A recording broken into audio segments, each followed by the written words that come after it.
और इस वक्त की एक बड़ी खबर आ रही है झारखंड से। आपको बता दें कि झापा ने अपनी लिस्ट जारी कर दी है। 5 उम्मीदवारों की लिस्ट जारी की गई है और इस वक्त हमारे साथ फोन लाइन पर जुड़े हुए झापा के एनोस एक्का जी, चलिए उनसे बात करते हैं और जानते हैं कि किन सीटों पर इस लिस्ट को जारी किया गया है। जी एनोस जी। हम लोग आज 5 सीट पर घोषणा किए हैं जी।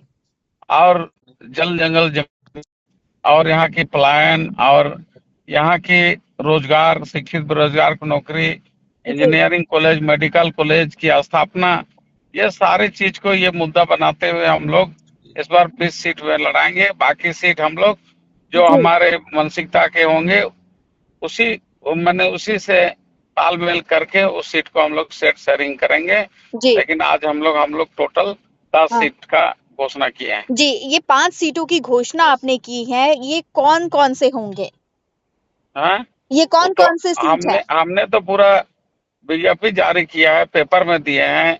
हम लोग किए हैं, बड़का गांव का है जी, खरसवा का है जी। आज जो है तमाड़ है और सिमरिया है। जी हाँ। जी, इन 5 सीटों पर आपने अभी उम्मीदवार उतार दिए हैं। आप इस बार चुनाव में नहीं है, लेकिन आपके जो बेटे हैं या बेटी है वो चुनाव में इस बार उतर रहे हैं। तो क्या कुछ वहाँ की जनता उम्मीद कर रही है? क्योंकि पिछले कई सालों से अगर हम देखें, जब आप सत्ता में काबिज थे, आपने बहुत काम किया है, वहाँ पर धरातल पर जाकर काम किया है। इस बार किस तरह के काम की उम्मीद कर रही है जनता? देखिए, जो काम हमने किया है आजादी के बाद से अब तक किसी ने नहीं किया है। जो काम सिमडेगा जिला में नहीं, पूरा झारखंड में पुल पुलिया का पूरा जाल बिछा दिए हैं। इंफ्रास्ट्रक्चर जितना भी बनना था हम लोगों ने बनाया है। जी। तो वहाँ की जनता सिमडेगा की ही नहीं, लेकिन पूरे जहाँ हम लोग खड़ा कर रहे हैं भली भांति वहाँ की जनता जान रही है कि एनोस एक्का की पार्टी, एनोस एक्का काम करने वाली पार्टी है। मैंने जल जंगल जमीन हक हकियत की लड़ाई लड़ने वाला पार्टी है। इसलिए सबको जानता है, इसलिए हम लोग परिचय के मोहताज नहीं है। झारखंड पार्टी सबसे पुरानी पार्टी है और इस पार्टी को सभी को जानता है और हमने जो काम किया है उसको सभी को जानता है।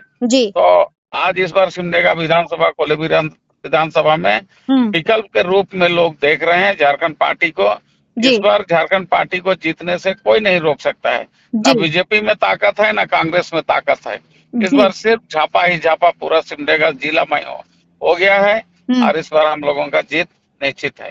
पिछले चुनाव की अगर बात करें एनोस जी, तो पिछले चुनाव में खाता नहीं खुल पाया था आपकी पार्टी का, तो इस बार क्या? देखिए, उस समय मैं बंदेगिरी में था न्यायालय के समक्ष। तो हम इसलिए हम लोग प्रचार प्रसार लोगों तक नहीं पहुंच पाए थे और हमारा केंद्रीय अध्यक्ष जेल में रहने के कारण पार्टी के लोग ठीक ढंग से जनता तक नहीं पहुंच पाया। इसका नतीजा हुआ कि हम लोग को हार का सामना करना पड़ा। लेकिन इस बार वैसी बात नहीं है। इस बार हम हैं सामने, तो जहां भी टिकट दे रहे हैं वो लोग विकल्प के रूप में देख रहे हैं। इस बार क्या ग्राउंड स्तर पर आपकी पार्टी के द्वारा काम किया जा रहा है और जनता क्या कुछ उम्मीद लगा के रखी है इस बार आपसे? देखिए, ग्राउंड लेवल पर काफी काम हुआ है। जो चीज विधायक ने नहीं किया, वर्तमान विधायक ने नहीं किया, संसद ने किया, वो हम लोग कुछ नहीं है, वार्ड सदस्य नहीं है, लेकिन हम जनता का सेवा भाली भांति किए। लोगों से अगर ठीक है, अगर डीसी से बात करके, एसपी से बात करके, प्रखंड विकास पदाधिकारी के संबंधित विभाग के सचिव से बात करके हम लोगों ने पूरा उनको लाभ देने का काम किया है। इसलिए लोग का कहना ये है कि जो व्यक्ति पद पर है और पद पर रह के कुछ नहीं कर सका, लेकिन ये पद पर नहीं है फिर भी कर सकते हैं, तो हमारा विकल्प यही है।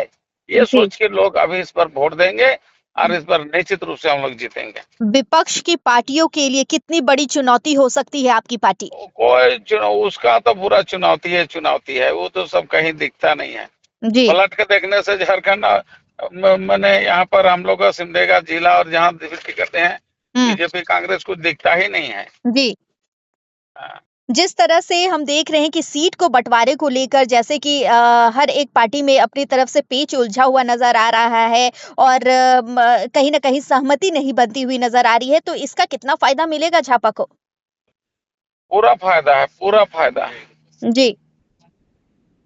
सिमडेगा की जनता खुश है कि आप वापसी कर रहे हैं? जनता, सिमडेगा की जनता से तो कहिए मत। अगर किसी का कांटेक्ट है तो आपकी मीडिया के कोई अगर कर्मी है तो उनसे पूछे आज किसका वहां पर मैंने वर्चस्व है या किसका वहां पर नाम है, ये पता लगा सकते हैं। जी, बिल्कुल, बिल्कुल।